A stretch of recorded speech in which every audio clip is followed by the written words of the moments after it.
জীবনে চলার পরটা যে এত কষ্টের কখনো ভাবিনি। বাবা মার ঘরে ছিলাম বন্দি, ভাবছিলাম যে না সুখ বুঝি এটাকেই বলে। তখন দেখলাম যে না সুখ এটার পরেও কিছু সুখ থাকে। পরে আসলাম স্বামীর ঘরে, ভাবলাম এটাই মনে হয় আমার সুখ জীবনে। সেখানেও সুখ হলো না। আসলাম আসলাম দূর দেশে, প্রবাসের মাটিতে। ভাবলাম কি এখানে মনে হয় আমার কিছুটা সুখ হবে।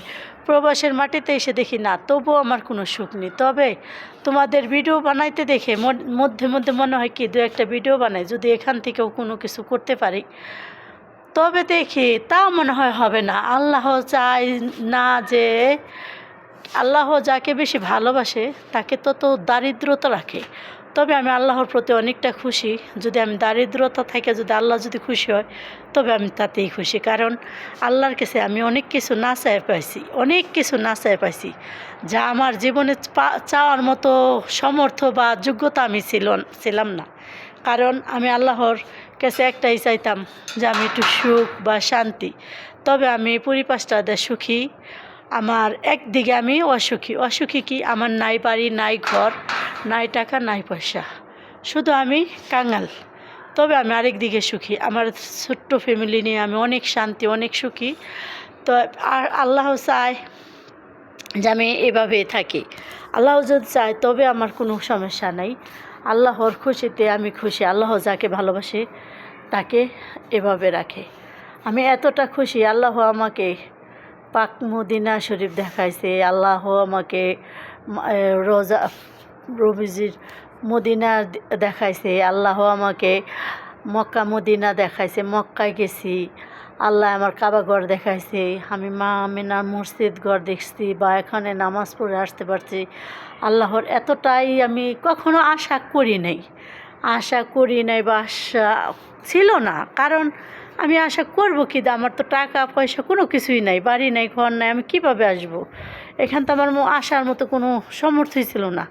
তা আল্লাহ চাইলে সব কিছু হয়। যাই হোক, সৌদির মাটিতে আসলাম কর্মক্ষেত্রে আল্লাহ আমাকে এমন সুন্দর জায়গা আমাকে দেখাবে, আমি যা কল্পনার বাইরে। তা আল্লাহকে বলি, আল্লাহ তোমাকে আমি কি বলে খুশি করব তা জানি না। তবে আমি জানি আল্লাহ তুমি তোমার প্রতি নামাজ কালাম পড়লে তুমি অনেক খুশি হও। তবে আমি তাই করার চেষ্টা করব। আল্লাহ তুমি আমাকে শুধু একটু ধৈর্যশীল হওয়ার তৌফিক দান করো। আল্লাহ যাকে যেভাবে রাখে সেটাই অনেকটা ভালো। তবে বলি বোন, ভাই, আমার ভিডিওতে যদি কোনো খারাপ কোনো কিছু হয়ে থাকে তাহলে তোমরা ভুল বেদবি সব কিছু আমার দৃষ্টিতে দেখবা। কারণ আমি তোমাদের মতো তো ভালো ভিডিও বানাতে পারি না বা পারবো না। কেউ কারো মতো হতে পারে না। আল্লাহ যাকে যার মতো বানায় সেটাই আল্লাহর তাআলার তরফ থেকে খুশি হইতে হয়। আমাকে আল্লাহ যেরকম বানাইছে আমি সেরকম। তবে তোমাদের মাঝে একটু বিনোদনের জন্য আসি। যদি তোমাদের ভালো লাগে তো ভালোবাসবে, আর যদি ভালো না লাগে না বাসবে, তাতে আমার কোনো সমস্যা নাই।